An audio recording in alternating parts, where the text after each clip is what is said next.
فرمایا سب کچھ کرنا مگر یہ 3 گناہ کبھی نہ کرنا، یہ 3 گناہ تمہیں جیتے جی مار دیں گے۔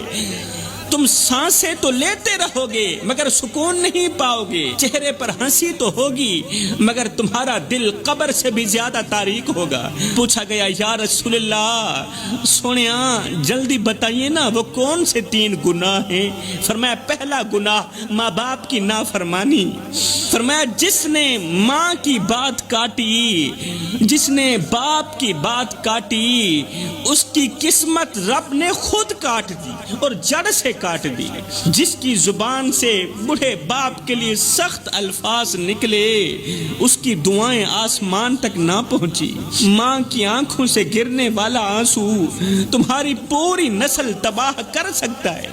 خدا را اپنی نسلوں کو بربادی سے بچاؤ، تباہ کرنے سے بچاؤ۔ ماں کی آنکھوں سے آنسو مت نکالو۔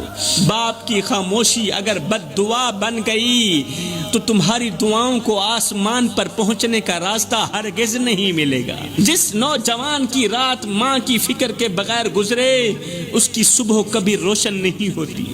اللہ اکبر۔ میرے رسول کریم نے فرمایا دوسرا گناہ مر جانا، مٹ جانا، اللہ کے ساتھ کسی کو شریک مت ٹھہرانا۔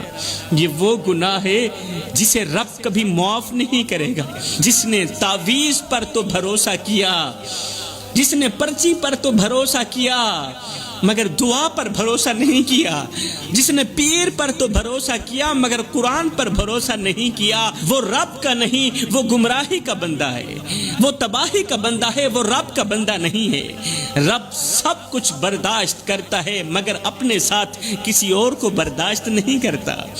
تو میرے رسول کریم صلی اللہ علیہ وسلم نے فرمایا دوسرا گناہ اللہ کے ساتھ کسی کو شریک ٹھہرانا۔ تیسرا گناہ کسی کا دل دکھانا، کسی کو دکھ دے کر خوشی محسوس کرنا، سکون محسوس کرنا۔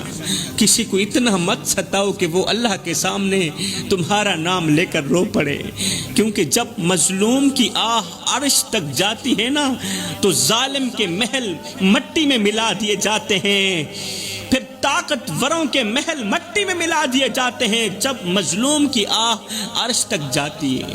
وہ آنکھ جو رات کے اندھیرے میں بہتی ہے، وہ دل جو بے آواز تڑپتا ہے، وہ لب جو کچھ نہیں کہتے مگر خاموشی سے بد دعا ہی دیتے رہتے ہیں، قسم ہے اللہ پاک کی ان کی فریاد عرش کا دروازہ جا کھٹکھٹاتی ہے اور اپنی بات منوا کر ہی دم لیتی ہے۔ ایسے مظلوموں کا رونا، ایسے دکھیارے لوگوں کا رونا اللہ سے اپنی بات منوا کر ہی دم لیتے ہیں۔ تمہارے رویے، تمہارے الفاظ، تمہاری بے حسی ایک دن تمہارے ہی خلاف گواہی بن جائے گی۔ اس سے پہلے کہ کسی کی سسکی تمہارے لیے لعنت بن جائے، فرمایا رک جاؤ، سنبھل جاؤ، اس سے پہلے رک جاؤ، سنبھل جاؤ، کیونکہ جو رب تمہارے دلوں کے حال جانتا ہے وہ مظلوم کے دل سے نکلی ہوئی آہ کو بھی جانتا ہے۔